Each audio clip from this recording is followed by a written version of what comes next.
టాలీవుడ్‌లో ప్రస్తుతం సీక్వెల్స్ దండయాత్ర కొనసాగుతుంది. 1, 2 కాదు వచ్చే 2 ఏళ్లలో కొత్త సినిమాల కంటే సీక్వెల్సే ఎక్కువ రిలీజ్ అవుతున్నాయి. స్టోరీ రాసుకునేటప్పుడే పార్ట్ 2 కూడా ముహూర్తం ఫిక్స్ చేస్తున్నారు దర్శకులు.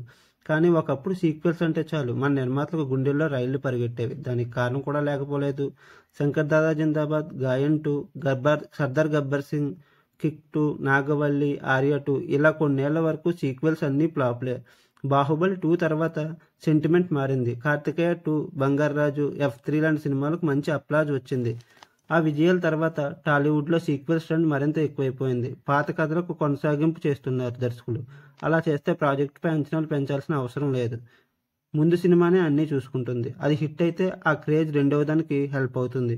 ఐకాన్ స్టార్ అల్లు అర్జున్ 'పుష్ప 2' దీనికి ఎగ్జాంపుల్గా చెప్పుకోవచ్చు. 'పుష్ప' రేంజ్ 350 కోట్లు అయితే 'పుష్ప 2' సీక్వెల్ స్థాయి 1000 కోట్లకు చేరిపోయింది. ఇదొక్కటే కాదు, 'డీజే టిల్లు' సీక్వెల్పై క్రేజ్ మామూలుగా లేదు. డాషింగ్ స్టార్ పూరీ జగన్నాథ్ కూడా సీక్వెల్నే నమ్ముకున్నారు. 'ఇస్మార్ట్ శంకర్'కు సీక్వెల్గా 'డబుల్ ఇస్మార్ట్'ను తెరకెక్కిస్తున్నారు.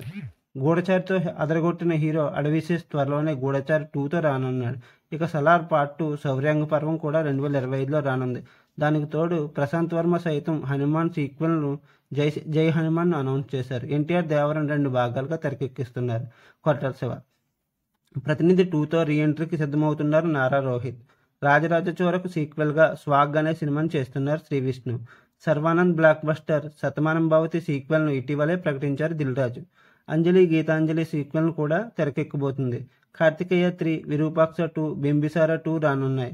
బోయపాటి బాలయ్య కాంబినేషన్లో 'అఖండ 2' రానుంది. అలా ఎటు చూసినా టాలీవుడ్లో సీక్వెల్సే రానున్నాయి.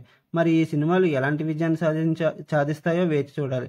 మీకు నా వీడియో నచ్చినట్లయితే లైక్ చేయండి, షేర్ చేయండి, సబ్స్క్రైబ్ చేయండి, కామెంట్ చేయడం